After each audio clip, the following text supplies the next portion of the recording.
அல்லாஹ் குர்ஆன்ல சூரா பக்ராவின் 265வது வசனத்துல தர்மத்தை பற்றி ஒரு அழகான உதாரணத்தை சொல்றான். முகஸ்துதி ஏதுமின்றி அல்லாஹ்வின் பொருத்தத்தை பெறுவதற்காக மட்டுமே செல்வத்தை கொடுப்பவர்களை பற்றி அங்கே அவன் பேசுகிறான். அதுக்கு அவன் ஒரு உதாரணம் சொல்றான்.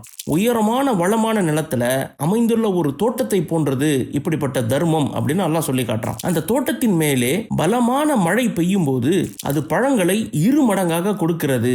ஒருவேளை பலமான மழை பெய்யாவிட்டாலும் ஒரு சிறிய தூறல் தான் தூறுது, அப்ப கூட அது பழங்களை 2 மடங்காக தருகிறது அப்படின்னு சொல்லி காட்டுறான். அதாவது மழை அதிகமாக இருந்தாலும் அல்லது குறைவாக இருந்தாலும் அந்த தோட்டம் தொடர்ந்து ஏராளமான பழங்களை தருகிறது. இதே மாதிரி தான் தூய்மையான எண்ணத்தோடு செய்யப்படும் தர்மமும் அல்லாஹ்விடத்தில் ஒருபோதும் வீணாவதில்லை. தர்மத்தில் செலவிடப்படும் அதிகமான தொகையை அல்லாஹ் பலமான மழைக்கு ஒப்பிடுறான். தர்மத்தில் செலவிடப்படும் சிறிய தொகையை அல்லாஹ் தூறலுக்கு ஒப்பிடுறான். அதனால நீங்க சக்திக்கு ஏற்ப அதிகமாக கொடுத்தாலும் சரி அல்லது குறைவாக கொடுத்தாலும் சரி, அல்லாஹ்விற்காக தூய்மையான எண்ணத்துடன் கொடுத்தால் அதற்கான கூலி வளர்ந்து கொண்டே இருக்கும். அதனாலதான் நாம ஒருபோதும் தர்மத்தில் கொடுக்கப்படும் சிறிய தொகையை குறைத்து மதிப்பிடக்கூடாது.